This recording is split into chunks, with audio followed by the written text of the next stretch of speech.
The kingdom of the Jews was destroyed by who? Nebuchadnezzar. They defeated the Jews in the Holy Land, took them as slaves back to Iraq and Babylon. And the Jews were cut off from the scripture for quite a while.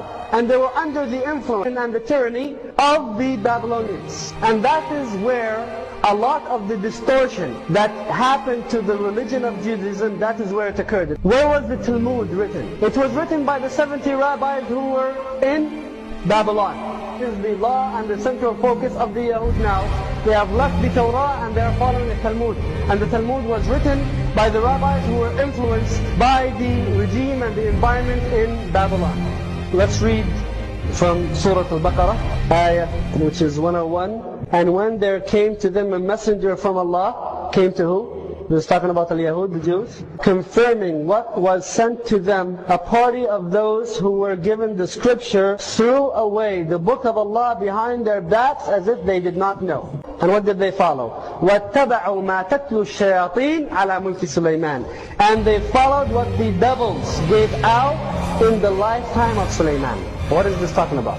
Ash-shayateen, the devils, were teaching the people magic before the time of Sulaiman and during the kingdom of Sulaiman. As-Sabdi, in his tafsir of this ayah, he says, Sulaiman came to know that the devils are teaching people magic. So he gathered all of their manuals and books. He took them away from the devils, from the people, and he made a law that whoever learns magic or practices magic or teaches magic will be executed.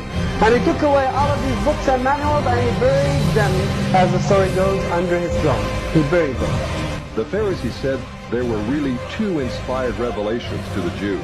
There was the written law of Moses, received atop Sinai, but there was also the oral tradition, acquired by 70 elders, who came to the base of the mountain, but were forbidden to proceed farther.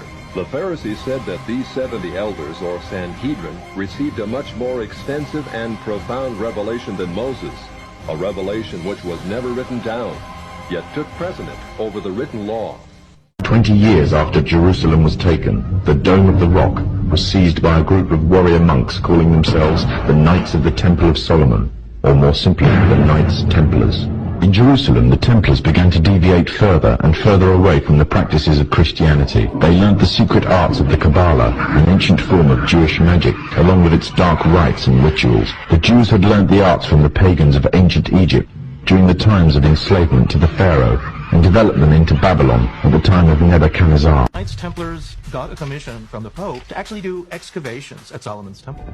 They claim to have found all sorts of holy relics, and we know they found certain things because they became very rich very quickly, but legend said that amongst all these things they found was the Ark of the Covenant.